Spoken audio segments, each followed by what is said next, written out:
ఓం సాయిరామ్ అండి.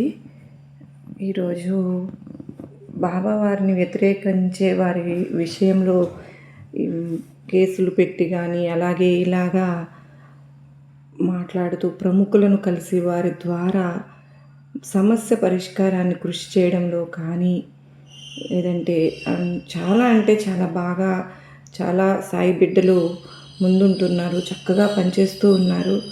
అయినా సరే కానీ ఈరోజు కూడా నేను అలాగా పదజాలంతో బాబావారిని ఎలా అంటే అలా మాట్లాడడం నాకు అసలు వాళ్ళు మా కృష్ణుడు అని చెప్పి మేము ఎంత దీనికి పోరాటం చేస్తున్నాము అని చెప్తున్నారు. కానీ వాళ్ళ మాటల్లో కొంచెమైనా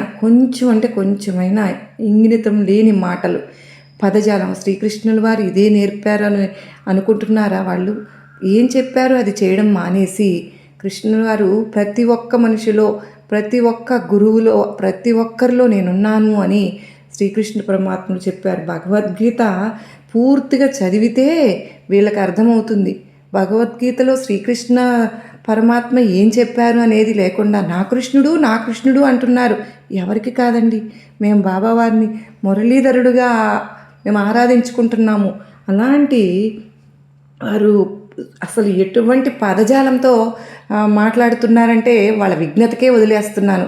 ఎంతకంటే నేను మాట్లాడడానికి అసలు నాకు అది ఒకటే అనిపించింది, వాళ్ళని గురించి ఒక్క మాట మాట్లాడటం మనకే ఇదే అని చెప్పి అనిపించి మాట్లాడకూడదు అనిపించింది.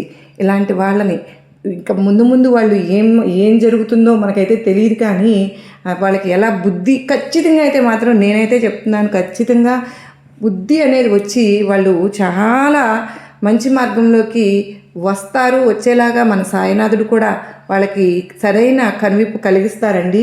అయితే ఇదిగో పాపను పట్టుకుని బాబావారు ఎలాగ ముందుకు తీసుకెళ్లారో నన్ను అలా బాబా చెయ్యి పెట్టి నడిపించారు కాబట్టి నా ఆవేదన ఇదంతా కూడా.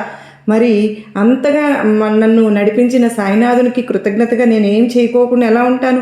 నేనే కాదండి, సాయితత్వాన్ని ప్రచారం చేస్తూ ఎంతోమంది సాయి బిడ్డలు ఎవరైతే బాబావారిని విమర్శిస్తున్నారో వారి విమర్శలకు ధీటుగా సమాధానం ఇస్తూ ఉన్నారు. దానికి క్లారిటీ వచ్చేసింది. మీడియా ద్వారా, సోషల్ మీడియా ద్వారా సమాధానాలు ఇస్తూ వాళ్ళు అంటే మన ప్రయత్నంగా మనమైతే ఈ యొక్క సమస్యను పరిష్కారంలో కానీ లేదంటే ఆ పోరాటంలో కానీ ఎవరైతే సాయి బిడ్డలు ముందుకు వెళ్ళారో వాళ్ళు నిజంగా ధన్యవాదాలు.